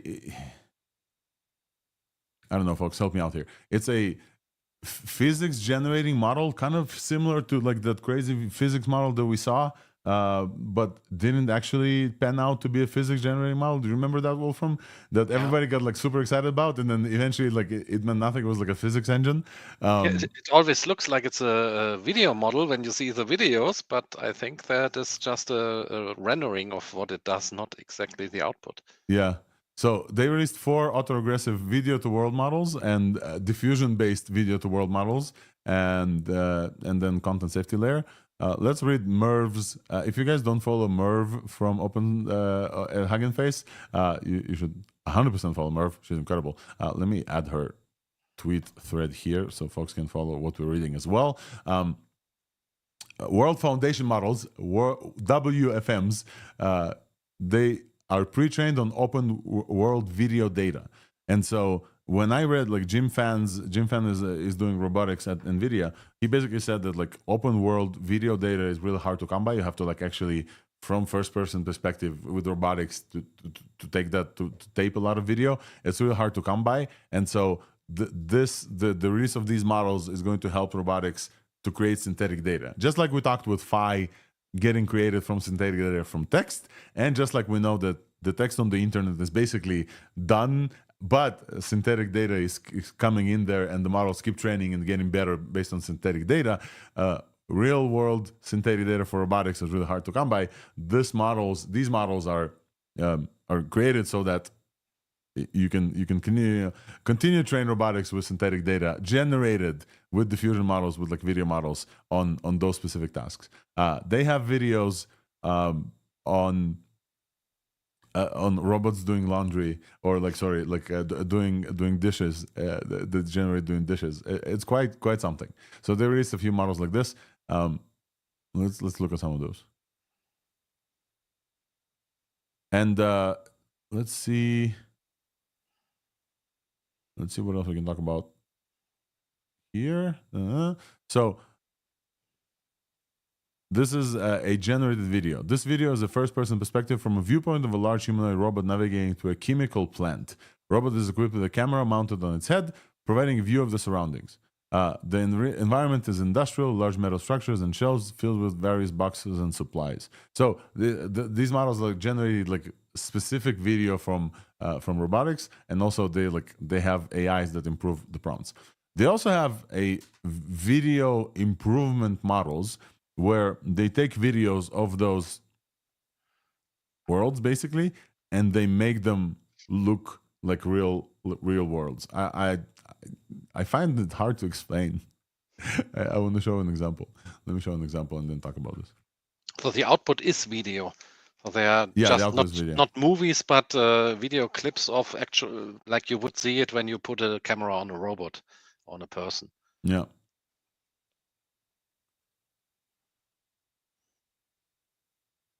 So here's an example. Let's look.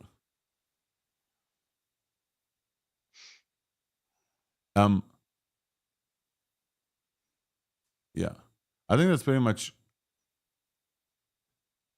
all I have to say on this. I don't know if there's anything else until we see some folks using it, and Yes, it's for a specific audience, not just us. Like we are using local AI and stuff, but it's for the robotics makers. So I think the impact for the normal people, the normal audiences, it's probably more for specific use cases where it is really important. We can skip. So the thing that I say, and I will be like frank with our audience, this is a release of a video model, so we're going to cover this.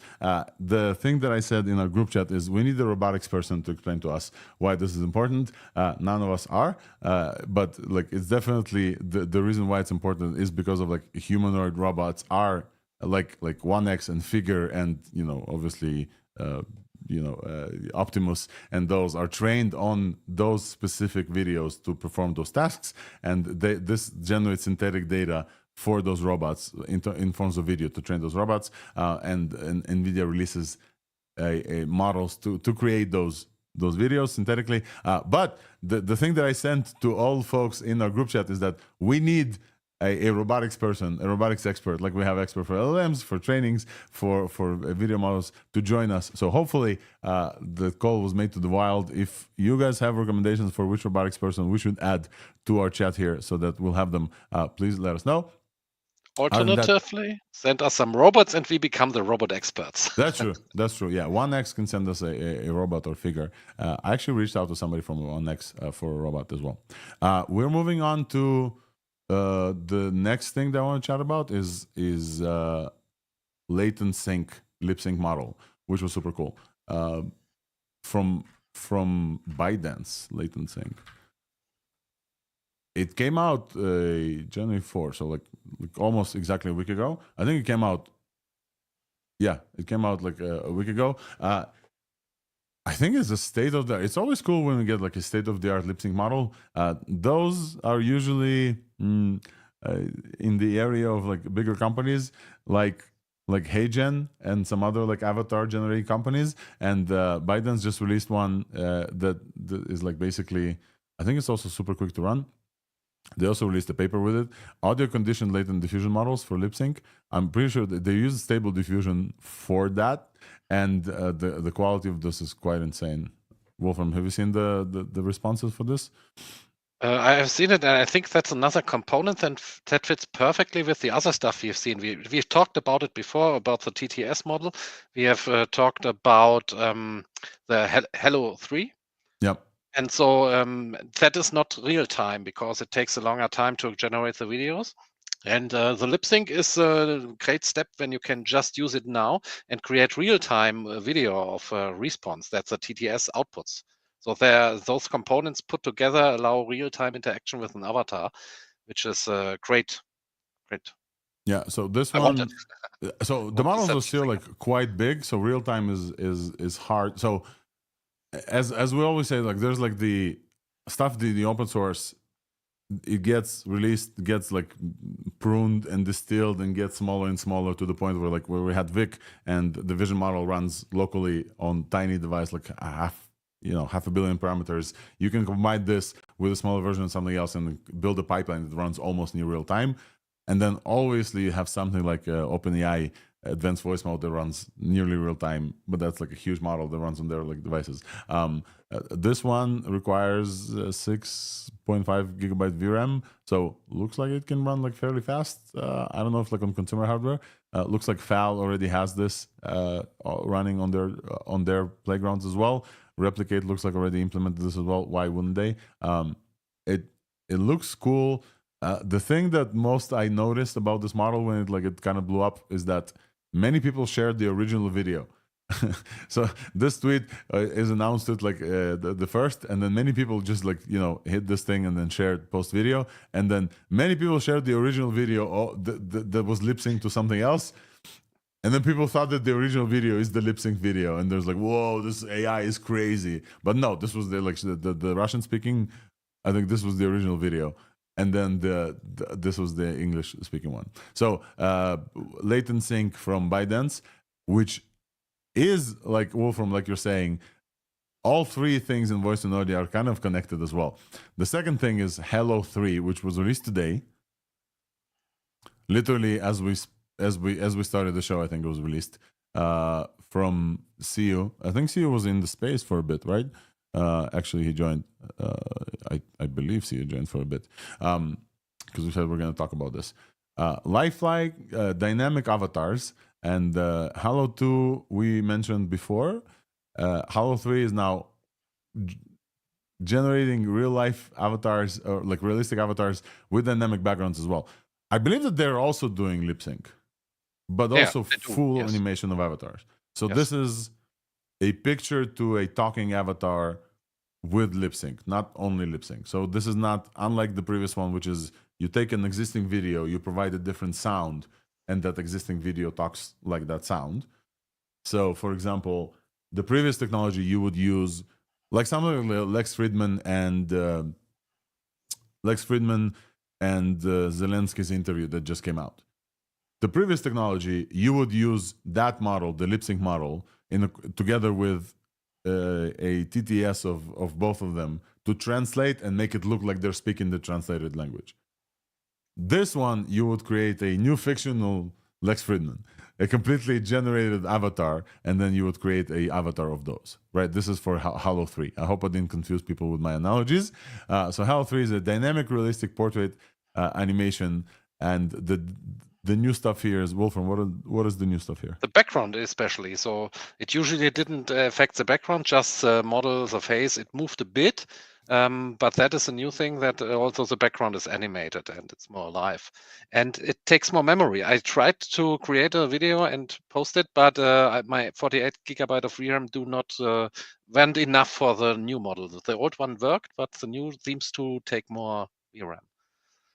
So this one, unlike the previous models that moved just maybe the lips and maybe the eyes and like the cords in the head in the neck, maybe a bit of the head, this one actually animates the background and the person. So what we're seeing right now is the person in like a hammock, and the hammock moves in the background, like hands move, hair moves, like all of these things. Yeah, it's quite something. And all of these technologies. And there's another one that's called Kokoro. I think, Wolfram, maybe you want to share this one so that we'll have sound as well. We haven't shared that this came out a little bit earlier, and I think that this is connecting to the set of technologies together. In order to generate audio with all of this, you need a TTS. You need a text-to-speech model as well. And we always report on the best next TTS as well. Obviously, we know 11 Labs.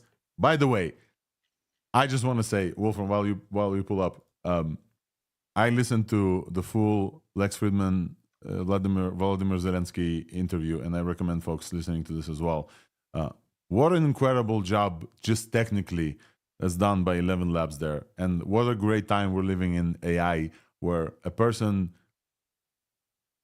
two people, let's put aside the politics and like who they are, can speak in 3 languages simultaneously. And they did speak English, Ukrainian, and Russian simultaneously. And the AI technology can like pick up and deliver to you in all of those 3 languages with those voices, with those people's voices, a straight up conversation, all those voices directly, like with the AI. I found that to be like incredible technological achievement. I previously built a startup in translation, as folks who listen to ThursdAI know for a while. To me, that was just incredible. I listened to the original one with Russian subtitles, but the fact that 11 Labs just did this with like the TTS of those people's voices was just like an absolutely incredible thing to me. The fact that I could send those to people, I just absolutely wanted to highlight the fact that AI just like completely shattered voice barriers, and it was incredible. Wolfram, so we're talking about TTS right now. I highlighted the fact that like the top of the space, 11 Labs, OpenAI has the one that they didn't release, voice engine, that still is in OpenAI. The top of the labs are incredible, but we're excited about the open source ones because everybody's afraid about deepfakes, etc. But they're here. So Wolfram, can you zoom in a little bit, please? So that we'll see like what, this is a Gradio. So we're listening to Kokoro TTS. It's a Gradio space of a new TTS that was released fairly in December, but I think they released a new voice packs with some new voices. So let's listen to the generation. This is the #1 open TTS right now on the TTS leaderboard. They have a lot of voices if you check the list here. So there are many voices. There's even a Sky voice. Let's try that. And Oh see. yeah, it's the Sky. I don't know if it's a clone of the one that shall not be named, but yeah, let's try it. Hello, ThursdAI audience. This is a demo of Kokoro TTS. Yes. This text is generated live. Sky's Sounds back. good, doesn't it?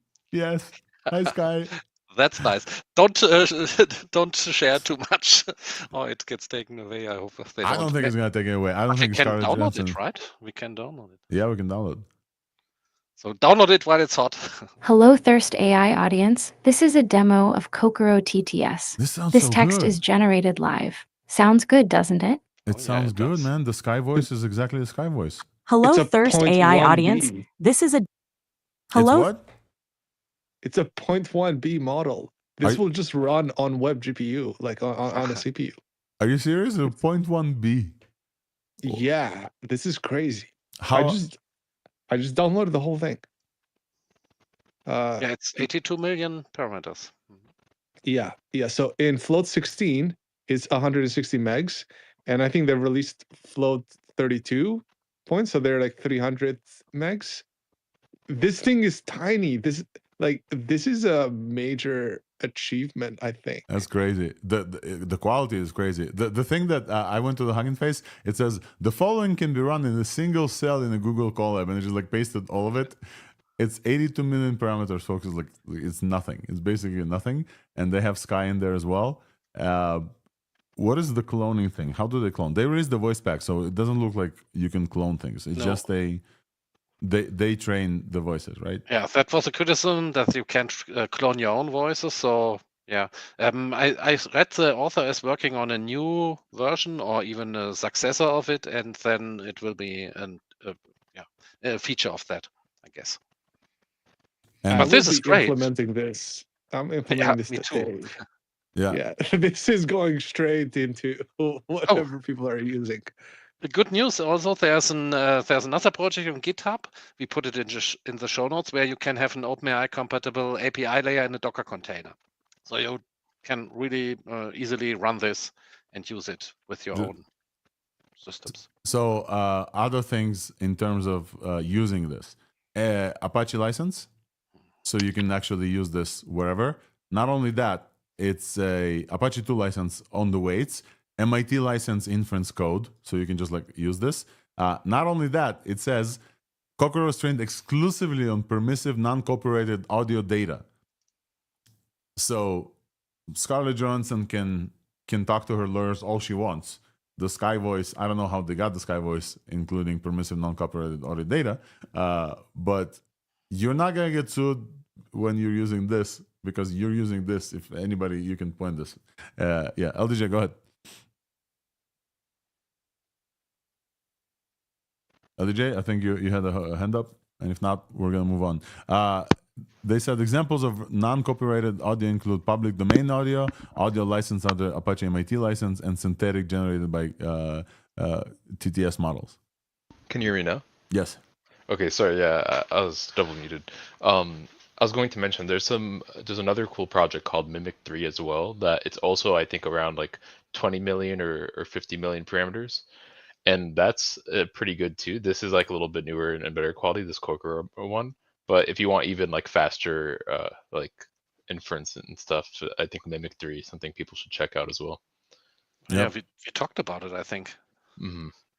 All righty, folks. I think this is it. We're at exactly 2 hours for the show, and we ended this with a banger, with an 82 million, not billion, million per. This is like a tiny model that can run on like on everything on web GPU. You can barely download this right now.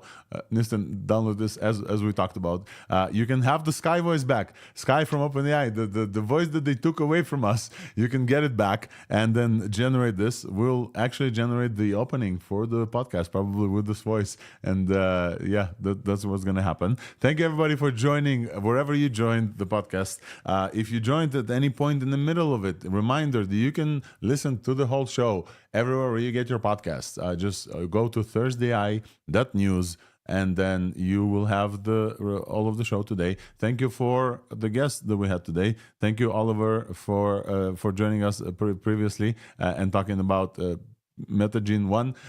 Thank you as well, Vic, who joined and talked about Moondream as well. As always, thank you for co-host Wolfram, LDJ, Nistan, and everybody who listens and tunes to the show from week to week.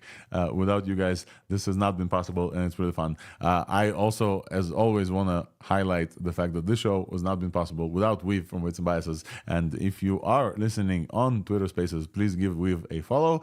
This will greatly help. And if you haven't tried Weave, and if anything from the workshop and observability talked to you or like helped you, please let me know. And if that's interests you, let me know as well. The best way to support this podcast is to give it 5-star reviews, share it with your friends, and also give Weave a try as well. With that, we'll be here next week.